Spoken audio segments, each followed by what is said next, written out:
I am absolutely convinced that naming any product or naming your company is got to be the hardest part of doing a startup. Throughout my career, there were several different instances where naming a product for a new product line had to involve so many different people. We had to talk about trademarks and copywriting and do we have the website or do we have the legal ability to be able to use that name? Naming a company is not really any different. It is also extremely hard. I'm going to quote one of my very good friends who was starting her own apparel line around the same time that I was thinking about starting Unmarked Street. She was like, I was reading the back of shampoo bottles just trying to figure out what to name my company. I couldn't come up with anything. And it's so true. You're looking for inspiration anywhere to figure out where to get that one name that is just going to really portray you and what you want to do with your brand.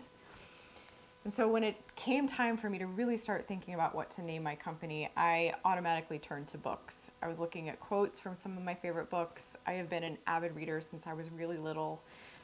All the other kids would be playing outside and I would be inside reading a book, watching them, and just loving every minute of it.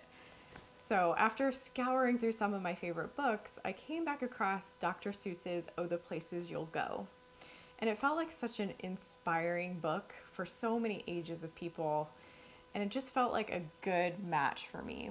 So there is a page in there that says, you will come to a place where the streets are not marked. And Unmarked Street was born out of that quote.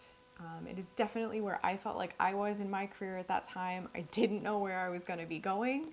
I also think it really relates to where other apparel brands can be right now.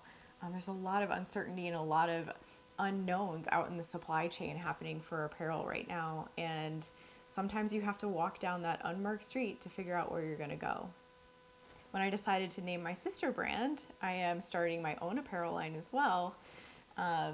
It turned into a very easy exercise. I went back to the same book, and on the very opposite page, it says, and if you go in, should you turn left or right? Or right and 3/4, or maybe not quite.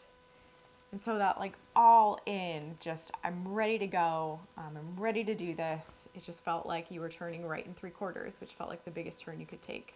So my sister brand's name is Right and 3/4. You can visit its website at rightand3/4.com, all spelled out, to check out what's going on with my new apparel line. And if you're interested in doing some wear testing, reach out to me.